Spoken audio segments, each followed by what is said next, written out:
প্রথম পর্বে আপনাদের সামনে তুলে ধরেছিলাম কলকাতা থেকে সুন্দরবন যাত্রার গল্প, সাথে লঞ্চে আমাদের সারা দুর্দান্ত মধ্যাহ্ন ভোজ ও সন্ধ্যায় মনে থেকে যাওয়া ঝুমুর নাচ অনুষ্ঠানের কিছু সুন্দর মুহূর্ত।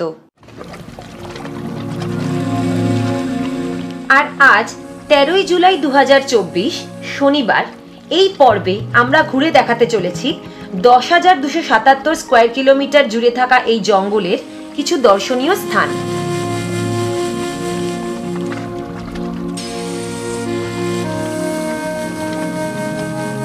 সাথে থাকছে ইলিশ মাছ দিয়ে জমিয়ে মধ্যাহ্নের ভুরিভোজ, আর সন্ধ্যায় পৃথ্বীজিৎদা ও লক্ষ্মীছাড়া ব্যান্ডের কিছু মন মাতানো ও দুর্দান্ত গানের পারফরমেন্সের ঝলক। একটা খুব সাংঘাতিক কাণ্ড হয়েছে, বুঝলে? বেশ খানিকটা যাওয়ার পরে আবার খেয়াল হয়েছে যে একজন রয়ে গেছে। তাহলে কুমিরের জায়গায় বাঘ আছে নাকি?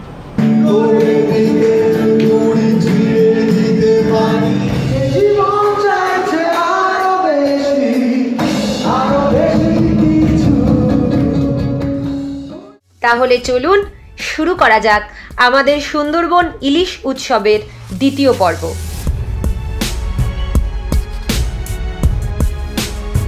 আজকে 13ই জুলাই 2024, আর আমরা কিন্তু করছি সুন্দরবন ট্রিপ। মানে আমাদের সুন্দরবনে যে ইলিশ উৎসব ট্রিপ হচ্ছে এক্সপ্লোরার শিবাজিদার সাথে, সেই ট্রিপে আমরা এসেছি। আর আজকে হচ্ছে নেক্সট ডে, মানে দ্বিতীয় দিন, যেখানে আমরা আসল ম্যানগ্রোভ যে ম্যানগ্রোভ ফরেস্টে কিন্তু আমরা আজকে ঢুকবো, বোটে করে যাব। বোট ছাড়ার আগে আমি তোমাদের কালকে, মানে এর আগের এপিসোডে যেটা প্রমিস করেছিলাম যে আমি রিসর্টটা সকালবেলা একবার ঘুরিয়ে দেখাবো, তো সকালবেলা আমি এই রিসর্টেই রয়েছি এখন। আমি রিসর্টটা তোমাদের চটপট একবার ঘুরিয়ে দেখিয়ে দিচ্ছি, তোমরা একবার দেখে নাও চটপট। তারপরে আমরা যাব বোটে উঠবো, বোটেই আমরা সারবো আজকে ব্রেকফাস্ট, আর বোটেই কিন্তু আমাদের আজকে হবে লাঞ্চ। সব কিছু কিন্তু তুলে ধরবো তোমাদের সামনে, তাই জন্য তোমাদের কী করতে হবে, স্কিপ না করে পুরো ভিডিওটা শেষ পর্যন্ত কিন্তু দেখতে হবে। এটাই হলো দয়াপুরের সুরঞ্জনা রিসর্ট। এখানেই আমরা কাটিয়েছিলাম সুন্দরবন ভ্রমণের 2 রাত 3 দিন। রিসর্টে ঢুকেই চোখে পড়বে মন স্নিগ্ধ করা কালী মায়ের মন্দির, আর বাম হাতে পড়বে রিসেপশন। এই রিসর্টের যাতায়াতের জন্য নিজস্ব একটি ঘাট রয়েছে। এই বিলাসবহুল রিসর্টে বর্তমানে 3টি ক্যাটাগরি মিলিয়ে 70টি রুম রয়েছে, যার মধ্যে 2টি সুইট রুম, 32টি প্রিমিয়াম রুম আর বাকি এক্সিকিউটিভ রুম। এখানকার ম্যানেজার মিস্টার রতন রয়ের সাথে কথা বলে যা জানা গেল তা হলো রিসর্টের আনুমানিক ভাড়া 2500 থেকে 3500-র মধ্যেই ঘোরাফেরা করে, কিন্তু সিজন ওয়াইজ এই কস্ট ভ্যারি করতে পারে। বিস্তারিত জানার জন্য আমাদের ডেসক্রিপশন বক্সে রিসর্টের কন্ট্যাক্ট ডিটেলস দেওয়া রইল। আমাদের বোট প্রায় রেডি। এখানে পুরো মাটি ভর্তি, পড়ে গেলেই ব্যাস জুতোতে পুরো মাটি হয়ে যাবে, মাটি লেগে যাবে।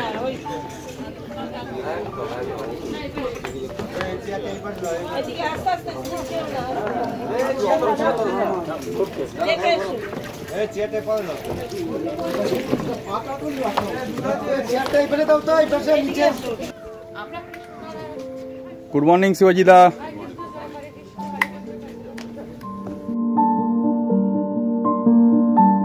সকালটা শুরু হলো একদম দুর্দান্ত একটা বাঙালি ব্রেকফাস্ট দিয়ে। লুচি ছিল, আলুর তরকারি ছিল, পাস্তাও ছিল, এগুলো দিয়ে, আর ব্রেড অ্যান্ড বাটারও ছিল, আর তার সাথে একটা করে ডিম সেদ্ধ, কলা। এইগুলো দিয়ে আমাদের শুরু হলো ব্রেকফাস্ট আর বোট জার্নি। আস্তে আস্তে আমরা এগোচ্ছি ম্যানগ্রোভ ফরেস্টের দিকে। একদম ইন্টেরিয়ারে আজকে ঢুকবো ম্যানগ্রোভ ফরেস্টের ভেতরে, আর সেই সব এক্সপিরিয়েন্সই আমি তোমাদের সামনে তুলে ধরবো। আমরা আমাদের ফার্স্ট ডেস্টিনেশনে চলে এলাম, যেটা হচ্ছে সজনেখালি। এখানে ওয়াচ টাওয়ার রয়েছে, আমরা এই ওয়াচ টাওয়ার ভিজিট করব। সুন্দরবনের উত্তরাংশে 362 স্কোয়ার কিলোমিটার এলাকা জুড়ে রয়েছে এই সজনেখালি অভয়ারণ্য। এখানে অবস্থিত ওয়াচ টাওয়ারটির উপর থেকে সুন্দরবনের একটি সুন্দর মনোরম দৃশ্য উপভোগ করা যায়।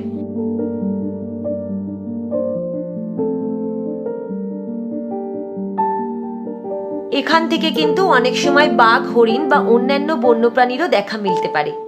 তাহলে চলুন ঘুরে দেখা যাক সজনেখালি অভয়ারণ্য। এটাকে বলা হয় salt water crocodile or estuarine crocodile, নোনা জলে বাঁচে। আর অ্যালিগেটর হচ্ছে স্মলার দেন ক্রোকোডাইল, ক্রোকোডাইল হচ্ছে বিগার দেন অ্যালিগেটর। বিরাট বড় মৌচাক আছে কিন্তু ব্ল্যাক ডেস দেখতে পাচ্ছ মৌচাকটা বন্ধুরা।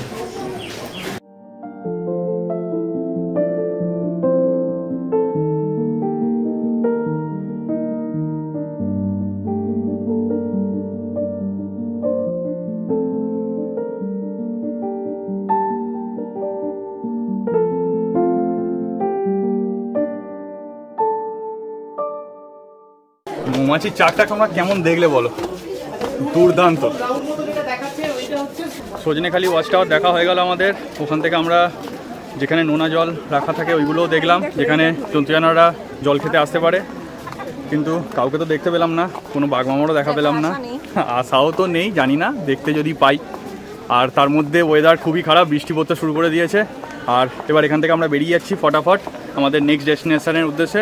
বলছিলাম ভালো, শুরু হয়ে গেছে জোরদার বৃষ্টি। আমরা একটা জায়গায় শেল্টার নিয়ে নিয়েছি ওই সজনেখালি ওয়াচ টাওয়ারের ভেতরটাই।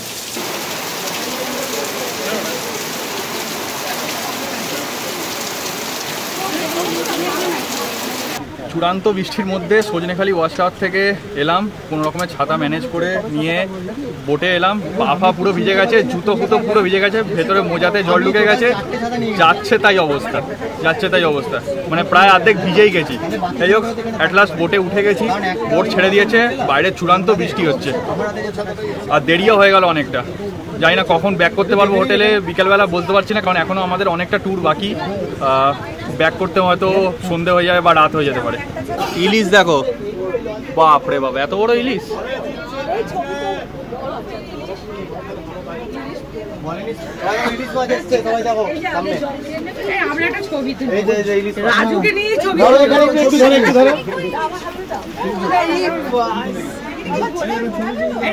না না, এগুলো নিয়ে আসা হয়েছে দাদা, যেন গামছা পরে ইলিশ ধরে এলো।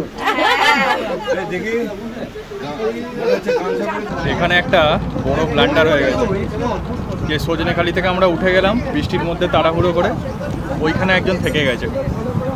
আমাদের বোট আবার ইউটার্ন মারতে হলো, আবার যাচ্ছে সজনেখালি ওনাকে পিক আপ করার জন্য। একটা খুব সাংঘাতিক কাণ্ড হয়েছে বুঝলেন। আমরা সজনেখালি থেকে যে চলে গিয়েছিলাম একজনকে এখানে রেখে, তারপর বেশ খানিকটা যাওয়ার পরে আবার খেয়াল হয়েছে যে একজন রয়ে গেছে, তাকে আবার উদ্ধার করতে এলাম আমরা এখন সজনেখালিতে। মানে সাংঘাতিক রকম ভাবে একটা এক্সপিরিয়েন্স হলো। যাই হোক, আসছে এবার যিনি উদ্ধার হবে তাকে দেখাই, তাকে দেখাও। আর এর সম্পর্কে আরেকটা কথা হচ্ছে, সুরজিৎ ওর নাম, ও কালকে আমাদের সঙ্গে জয়েন করেনি, আজকে সকালে জয়েন করেছে। ও কালকে ক্যানিং এসেছিল, আমাদের সঙ্গে জয়েন করতে পারেনি, সারা রাত ওখানে ছিল, ভোরবেলা 4টে উঠে এই দয়াপুরে এসে আমাদের সঙ্গে জয়েন করেছে।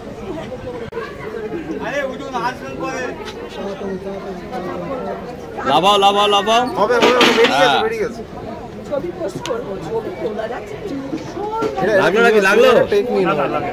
হ্যাঁ,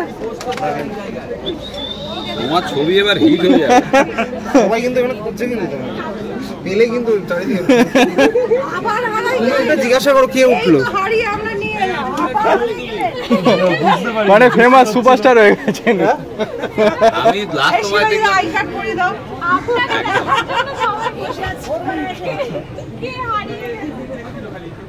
না, তোমাকে লাস্ট দেখলাম টাওয়ারের ওপরে। হ্যাঁ, ওখান থেকে নামছিলাম, দিয়ে বৃষ্টি হলো, সবাই ঢুকে গেছিল, আমি ওখানে দাঁড়িয়েছিলাম, বুঝতে পারিনি। হরণ চপল চরণ সোনার হরিণ চাই, আমার সোনার হরিণ চাই, আমার সোনার হরিণ চাই, তোরা যে যা বলিস ভাই, আমার সোনার হরিণ চাই। হরণ চপল চরণ সোনার হরিণ চাই, আমার সোনার হরিণ চাই, আমার সোনার হরিণ চাই, তোরা যে যা বলিস ভাই, আমার সোনার হরিণ চাই। এই দিকটা হচ্ছে পীরখালি 2 নম্বর ব্লক। এবারে কথা কম বা খবর কম, লক্ষ্য রাখতে হবে বেশি। দুদিকটাই প্রপার জঙ্গল অ্যান্ড ওপেন প্লেস, যে কোনো দিকে সাইক্লিং হতে পারে, তাই দুদিকটাই ভালো করে খেয়াল করতে হবে। আমাদের লেফট হ্যান্ড সাইড হচ্ছে পীরখালি 1 আর রাইট হ্যান্ড সাইড হচ্ছে পীরখালি 2। আমরা কিন্তু এখন জঙ্গলের মধ্যে ঢুকে গেছি, আর যে কোনো সময় কিন্তু স্পট হতে পারে টাইগার। তো দেখা যাক, ফিঙ্গার্স ক্রসড, যদি স্পট হয় তো এর থেকে লাকি আমরা তো আর হবো না। তো দেখা যাক স্পট করতে পারি কিনা। অবশেষে কাঙ্ক্ষিত সময় উপস্থিত। এখন আমরা জঙ্গলের মধ্যে ঢুকে গেছি, বুঝলেন তো? এদিকে হচ্ছে পীরখালি 1, এদিকে হচ্ছে পীরখালি 2। হ্যাঁ, দেখা যাক। সবাই এখন দেখুন বাইনোকুলার নিয়ে সবাই এখন কিভাবে চোখ রাখছে জঙ্গলে, দেখাচ্ছি দেখুন। ওরা কিন্তু আমাদের জন্য বসে থাকবে না, সেটা কি খুব ভালো কথা আমাদের জন্য যদি বসে থাকে? হ্যাঁ, লক্ষ্য ভীষণ ভাবে লক্ষ্য রাখতে হবে।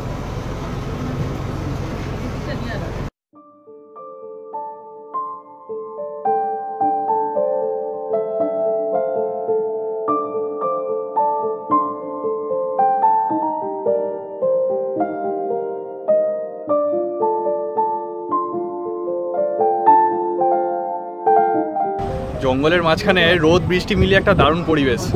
আর এক্ষুনি একটা কুমির দেখা গেছিলো পারে, বাট এখন আমরা ঘোরালাম বোটটা, ঘুরিয়ে ওইখানে সেই সেম লোকেশানে আমরা এলাম, বাট আনফর্চুনেটলি কুমিরটা হয়তো নেমে গেছে জলের ভেতর, দেখতে পেলাম না, মিস হয়ে গেল। আর এই কুমিরটা কিন্তু বড় ছিল। সজনেখালিতে যে কুমিরগুলো দেখেছিলাম সেগুলো হচ্ছে কুমিরের বাচ্চা ছিল, ছোটো কুমির ছিল, বাট এইখানে যে কুমিরটা দেখা গিয়েছিল এটা কিন্তু বড় কুমির ছিল, বাট আনফর্চুনেটলি দেখতে পেলাম না। কপালে কুমিরের জায়গায় বাঘ আছে নাকি? বাঘ মামার দেখা পাবো এই আশা মনে রেখে লঞ্চে করে এগোতে থাকলাম আর পৌঁছে গেলাম বনবিবি ভারানিতে। ভারানির অর্থ হলো শাখা বা প্রণালী। বন্ধুরা, এইসব জায়গা যে জঙ্গল দেখছো, এইখানে গ্রামের লোকরা বোট নিয়ে এসে কাঁকড়া ধরতে আসে, আর সেই টাইমেই কিন্তু বাঘের মুখে পড়ে ওরা। কতটা ডেঞ্জারাসভাবে লাইফ লিভিং করে এইখানে সুন্দরবনে, সেটাই দেখার মতো।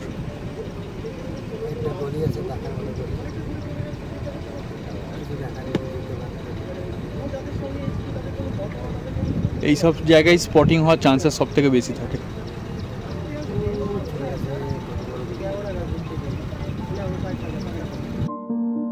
সপ্তমুখী নদীর তীরে বদ্বীপ সুন্দরবন, দেখতে পাবে কত খাঁড়ি নদী নালা বন।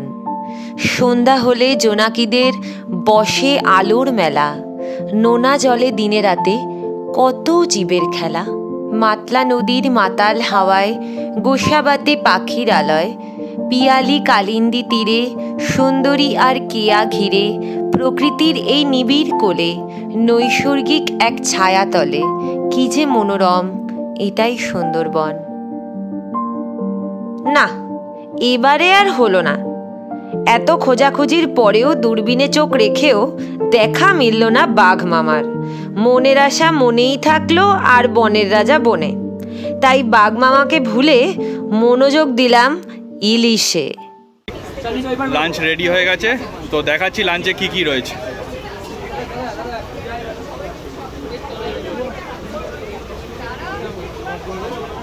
এটা কি আছে? তেল ইলিশ না? এটা তেল ইলিশ, ভালো। এটা পটল চিংড়ি, এটা পটল চিংড়ি, তাই তো? এটা পটল চিংড়ি। আর এটায় কচুর শাক, ইলিশ দিয়ে, ইলিশের মাথা দিয়ে কচুর শাক, তাই তো? বাহ। আর ফাইনাল শোডাউন আইটেমটা একবার দেখিয়ে দাও। এইটা হচ্ছে ফাইনাল শোডাউন আইটেম। কি বলো তো এটা? কমেন্ট করে জানাও কি? মাটন। Yes, mutton curry. খাসি মুখে পড়লেই হাসি।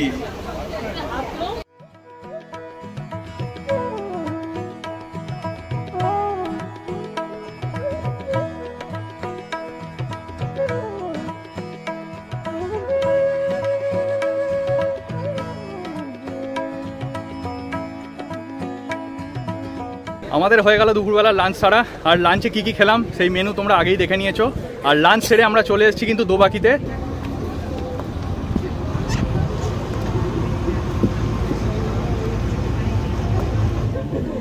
এই দোবাকি ক্যাম্প হলো পুরোটাই 1/2 কিলোমিটারের একটি ক্যানোপি ওয়াক। বন্যপ্রাণীদের থেকে পর্যটকদের রক্ষার্থে ক্যানোপি ওয়াকটি পুরোটাই লোহার জাল দিয়ে ঘেরা আর মাটির থেকে 20 ফুট উচ্চতায় তৈরি করা হয়েছে।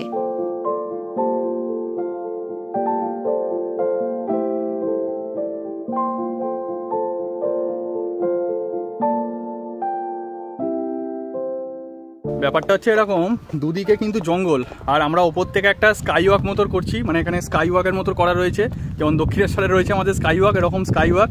আর আমরা কিন্তু বাঘের টেরিটরি, মানে বাঘের যে ল্যান্ড, বাঘের যে বাড়ি, সেই বাঘের বাড়ির ওপর দিয়ে কিন্তু আমরা হাঁটছি, মানে ভেতর থেকে জঙ্গল, এই দু সাইডে পুরো কিন্তু জঙ্গল। আর এইখানে কিন্তু স্পটিং হলেও হতে পারে, স্পটিং হওয়ার চান্সেস থাকে এখানে, কিন্তু একটা বেশ গা ছমছমে কিন্তু ব্যাপার রয়েছে। হ্যাঁ, সে তো রয়েছে, চারদিকে বাঘের টেরিটরির মধ্যে ঢুকে পড়েছে আর গা ছমছমে ভাব থাকবে না, সেটা তো ভাবাটাই মানে ভুল। মানে একবার যদি বাঘের ডাকও যদি একবার শুনতে পেয়ে যাই না, সেটাও লাকি মনে করব, কারণ সেটা এখানে শুনলে মানে যদি একবার ডাক দেয়, এটা কিন্তু পুরো এরিয়াটা কিন্তু কেঁপে উঠবে।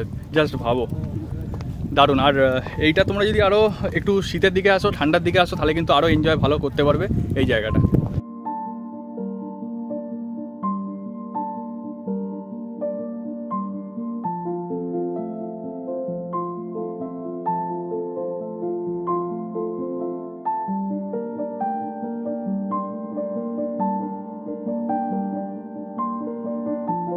নিচে তোমরা দেখতে পাচ্ছ কিনা জানি না, শামুকের মতো অনেক জিনিস পড়ে রয়েছে, ওগুলোকে টেলিস্কোপিক সেল বলছে এরা।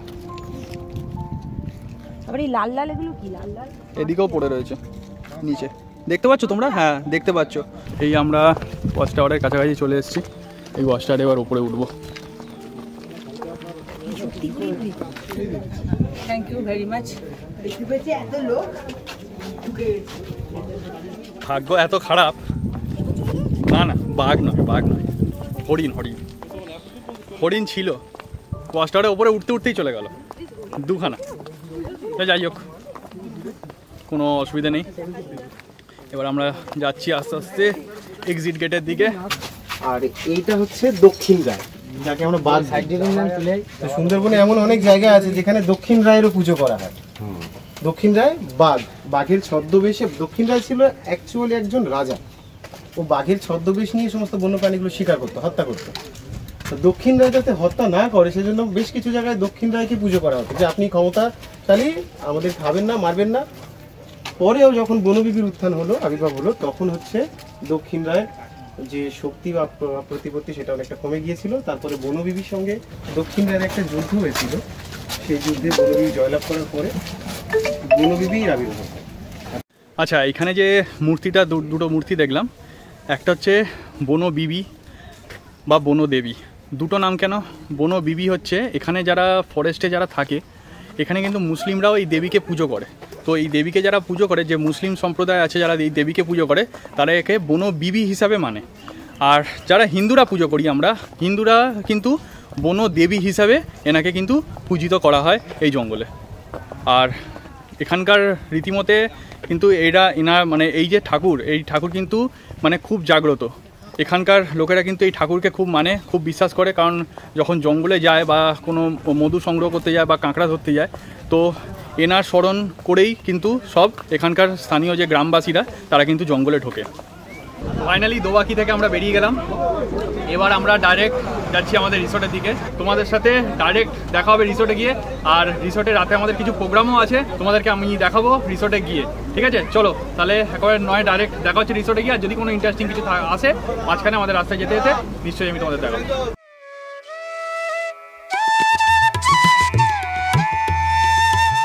চলো পারিতি অচিন দেশে, আকাশ যেথা সাগরে মেশে। সূর্যি দাদু আর চাঁদ মামা লাঠি নিয়ে থাক পাহারায়। পাল তুলে আজ ফিরব মোরা দিগন্তের ওই তারায় তারায়। লুটবো ঝিনুক, মাখবো বালি, মতির মালা বাঁধব রে। মনের নাওয়ে সাওয়ার হয়ে উজান স্রোতে ভাসব রে।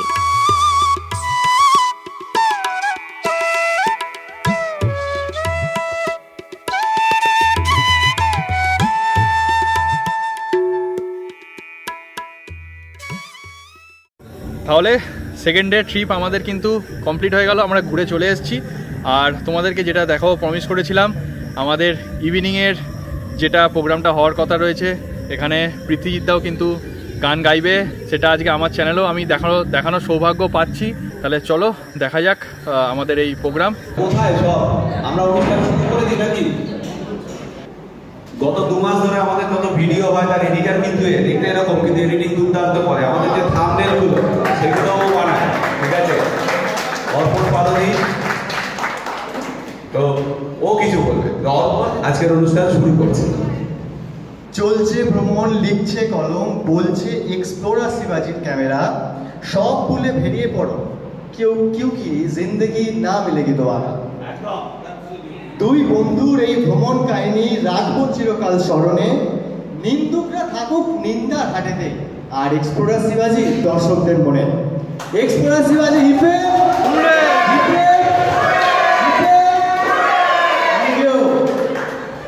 Please come. ওকে, আমি মাইক হ্যান্ড ওভার করছি, সবাই মিলে একটু চেয়ার আপ করে হাততালি। Thank you so much.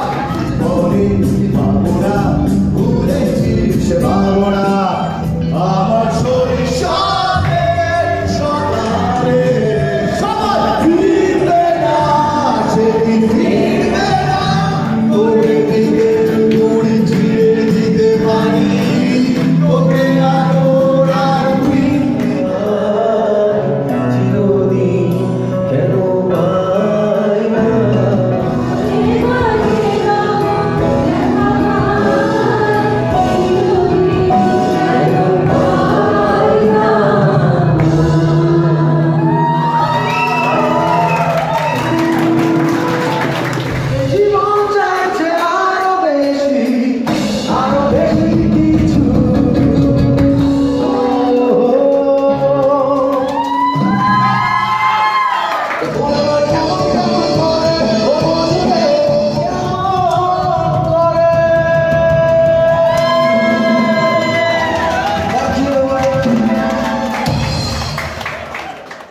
তোমরা চিন্তাও করতে পারবে না একটা কি দারুণ দুর্দান্ত সন্ধে আমাদের কাটলো, ফুল অফ এনার্জি। মানে এনার্জি বুস্টার ছিল, বুস্টার, ভরপুর এনার্জি। আর এই এনার্জি দেওয়ার জন্য ধন্যবাদ মানে আমাদের শিবাজি দাকে আর পৃথ্বীজিৎ দাকে আর লক্ষ্মী ছাড়ার যে ব্র্যান্ডকে মানে অসাধারণ অসাধারণ। পুরো সন্ধ্যের মাহলটাকে চেঞ্জ করে দেওয়া, মানে পুরো মাহল চেঞ্জ করনেওয়ালা পুরো একদম সন্ধ্যে ছিল, পারফরম্যান্স পুরো একদম সবার ছিল, পুরো কেঁপে গেছে। এই এক্সপেরিয়েন্সটা দেওয়ার জন্য সত্যি ধন্যবাদ। হ্যাটস অফ টু পৃথ্বীজিৎ দা, হ্যাটস অফ টু লক্ষ্মী ছাড়া ব্যান্ড, আর যার কথা না বললেই নয় শিবাজি দা অল ইন অল। তাহলে চলো আর এই ভিডিওটা বেশি না বাড়িয়ে এই সেকেন্ড এপিসোডটা, এই মেমোরেবল নাইটটা আর সুন্দরবনের আমাদের এই সেকেন্ড ডে ট্রিপটা এখানেই শেষ করছি। সুন্দরবনের সেকেন্ড এপিসোডটা যদি তোমাদের ভালো লেগে থাকে তাহলে কি করতে হবে, যারা সাবস্ক্রাইব করোনি এখনো সাবস্ক্রাইব করে দাও, আর অবশ্যই ভিডিওটা লাইক করে দাও, আর তোমাদের ফ্রেন্ডস ফ্যামিলি বন্ধুবান্ধবদের সাথে যত পারো শেয়ার করে দাও। তাহলে চলো এখানেই এন্ড করি সেকেন্ড এপিসোডটা। Ta-ta, goodbye from Sundarban.